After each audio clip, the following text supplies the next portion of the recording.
All right, guys. Here it is. Almost the end, the penultimate regular season week of the 2023 regular season.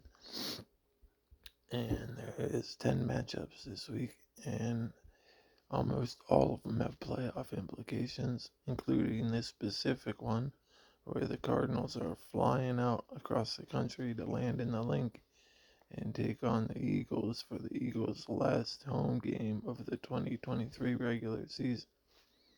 The Eagles are heavily favored in this game. There's reasons they should be and reasons that they shouldn't be.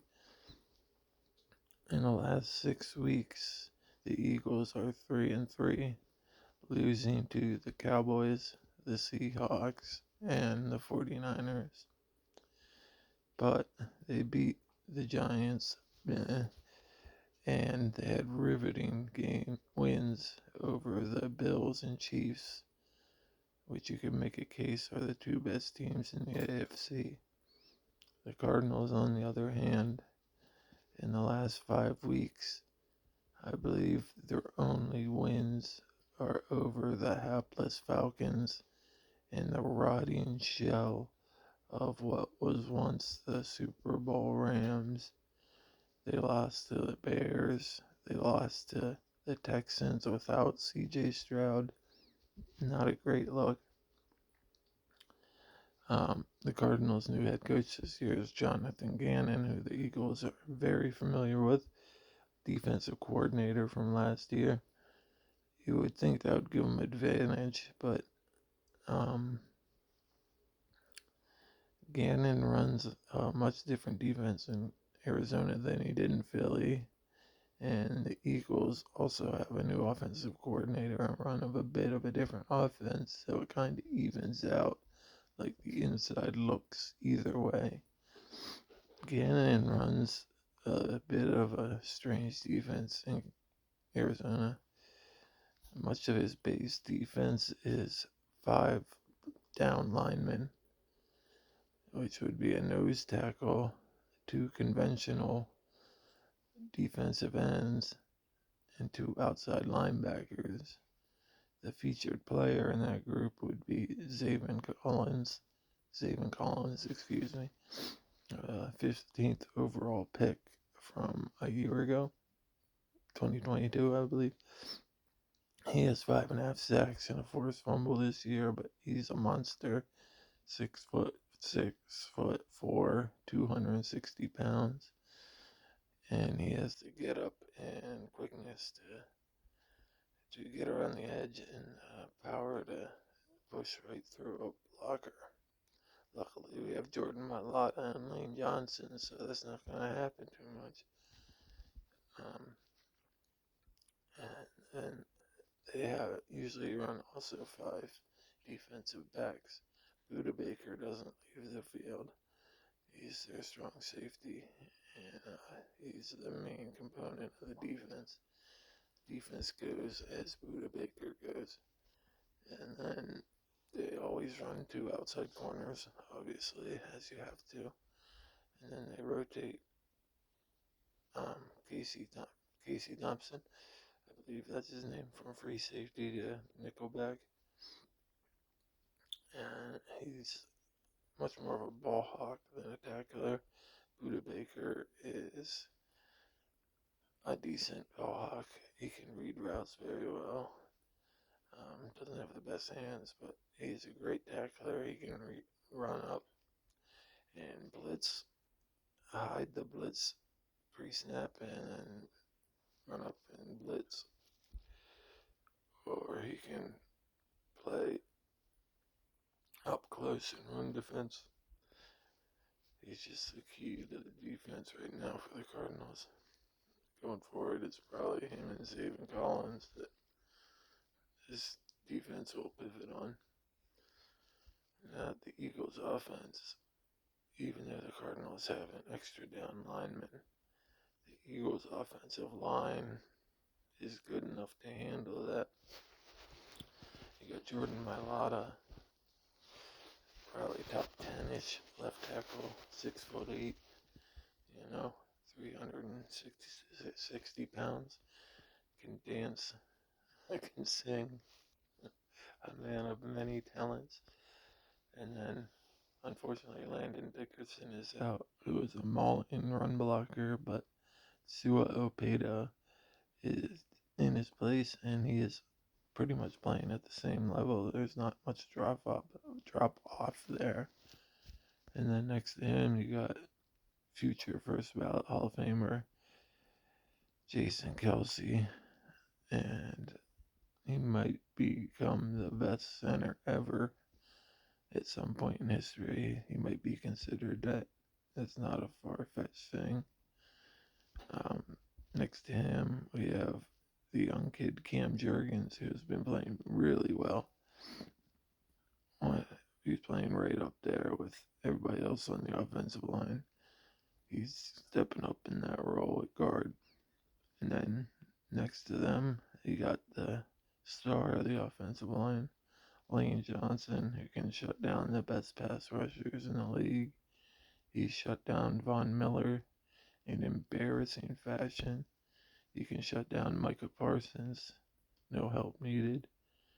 And another good thing is we got Dallas Goedert back, who we missed greatly in the past game, but people don't realize we probably missed him even more in the run game because he is a tight end who can take on,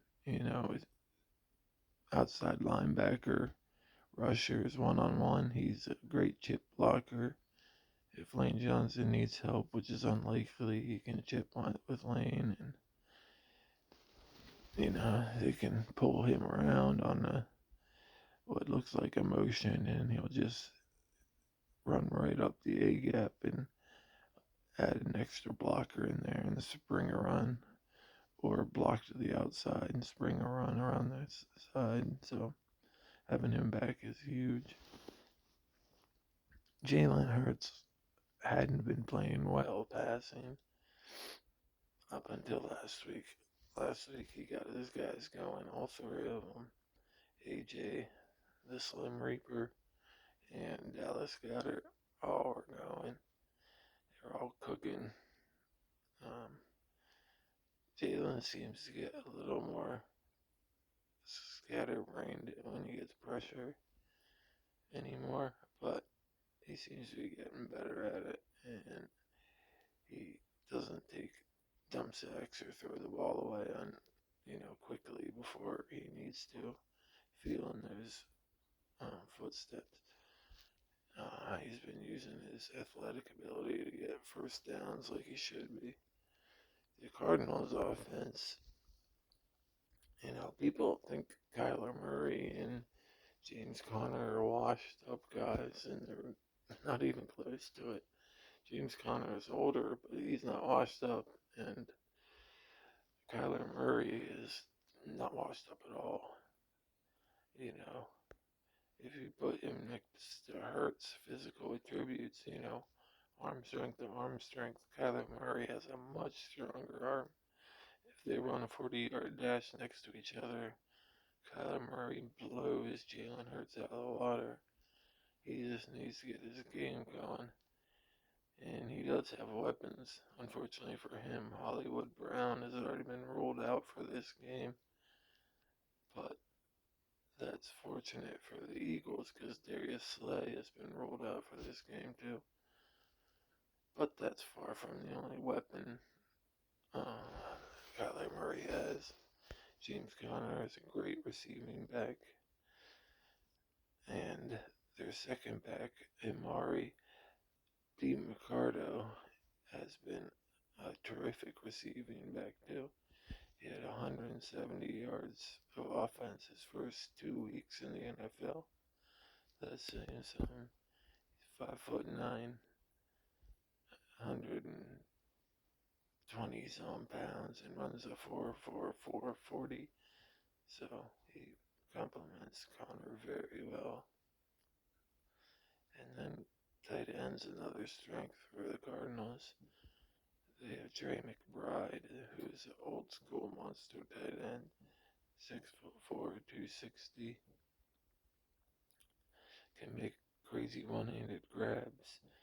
great blocks, can run down, get yak yards down the field, running over people, enough agility to like just jump by him and push him. Um, he's just a tough old school tight end. And then they have Zach Ertz, the old vet, but he can still catch, and he knows the tricks to the game. He's not going to make any big plays after the catch or break many tackles or give you any blocking help. You know what you're getting when you sign Zach Ertz. There's enough film on tape about him.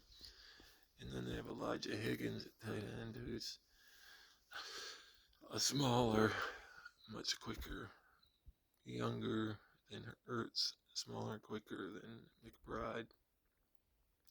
Not nearly as heralded as McBride was coming out of college, but Higgins gets slippery and can get loose and use that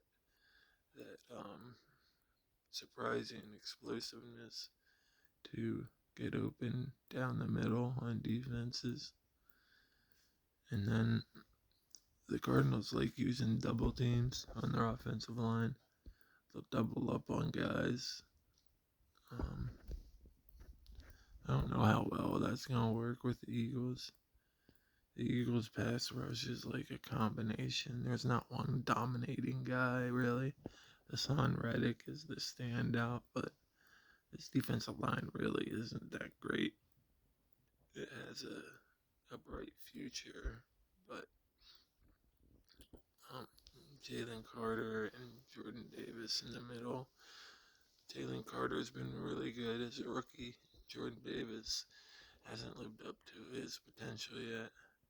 Brandon Graham's the old vet. He can still get pressure. Josh Sweat, people overrate. He's really not great or good. He's a pretty average defensive end. If we didn't have Hassan Reddick, this defensive line would be pretty bad. So, the Cardinals' offensive line is also pretty, really kind of complete shit. Their best offensive linemen are it's left tackle DJ Humphries and guard Will Hernandez. Will Hernandez came into the league as a college star and a mauler, and he just hasn't kept that up. So they're not going to get much help on the offensive line. They need to double somebody, but if they double somebody, then it's either going to be Fletcher, Jalen, or Sweat, or Reddick getting to Murray. Getting to him's one thing, getting him to the ground's another, which is where he'll miss Hollywood Brown because he can scramble around back there, and then Hollywood Brown will play backyard football and get loose deep downfield for a touchdown. Surprisingly, the third round pick, Michael Wilson, is pretty much stat-wise the same in receptions and yardage as Brown was. And even more surprisingly, he has a higher yards per catch than Brown. Brown runs a 4.27. Michael Wilson is a 6'3", 215-pound guy that runs a 4.54. So he's got to be making some really good jump ball catches downfield to beat out Hollywood Brown on the yards per catch. I like Michael Wilson as a receiver. So the Cardinals do have weapons. They have a plethora of tight ends. They got Rondale Moore, who was a former high pick and a solid player, with Michael Wilson at wide receiver. I talked about the two backs, Connor and D. Mercado. And tight ends, they really just need to get their running game going a little bit and commit to it, because the Eagles secondary can be had, especially missing Slay. Bradbury has been garbage lately. It's tough. The Eagles secondary is in rough shape right now. Reed Blankenship is probably the best player back there, and he was an undrafted player, which nothing against undrafted players. Shit, it's hard to get the NFL in any way you do, but that's just compared to last year. It's a shell of what it used to be.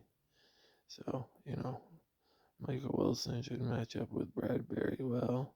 They're both bigger and slower, and it would have been nice to see Hollywood versus Slay, but not having either of those guys. It's going to be Rondell Moore out there.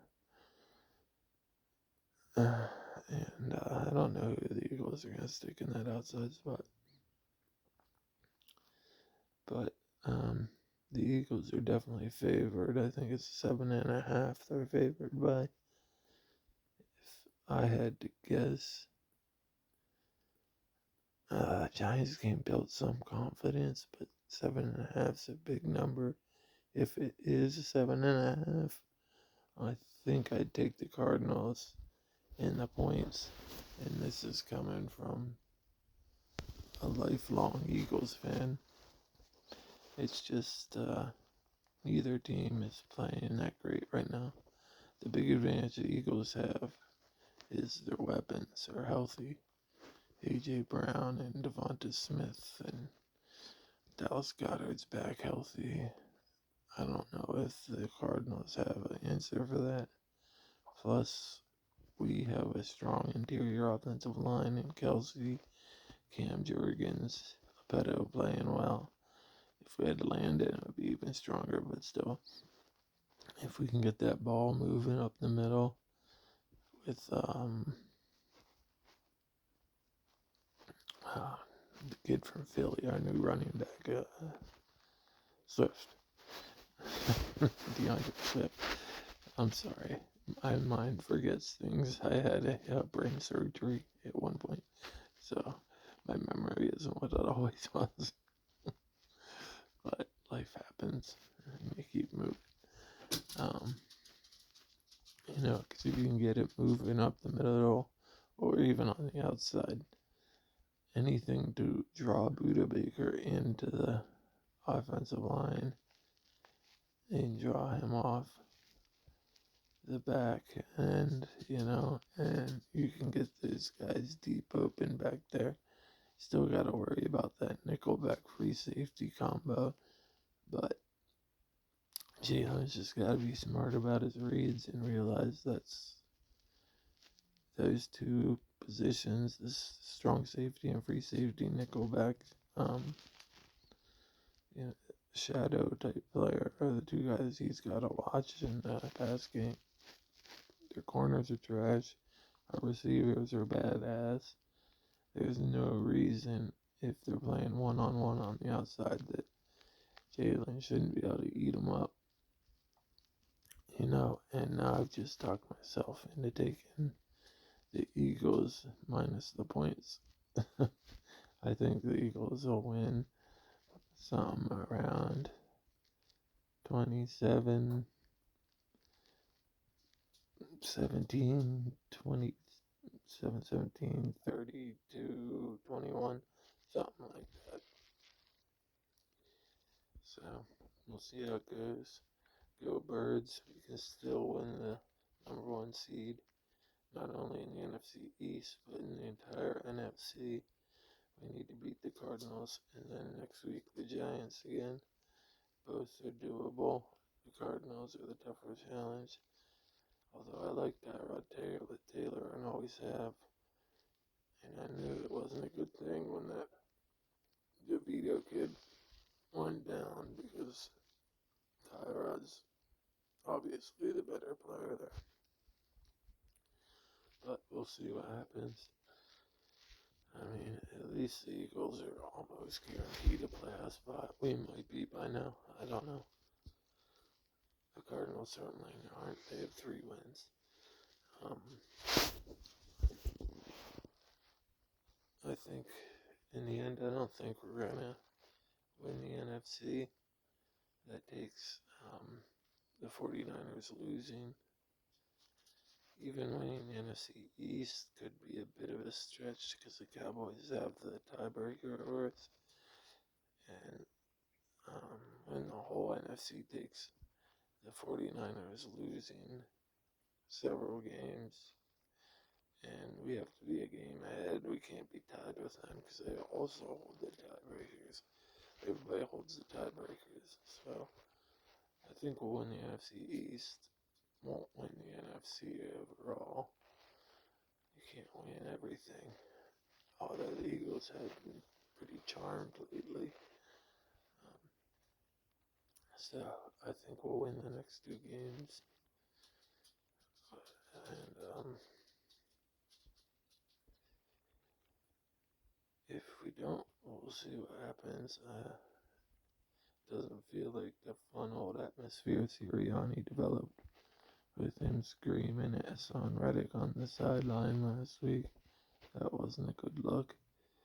I know Sirianni took all the fucking heat for it, but in the end, it doesn't matter. The cameras caught it. People are gonna think what they're gonna think. That's my take on the game, guys. Signing off. This is Ryan, helmet to helmet.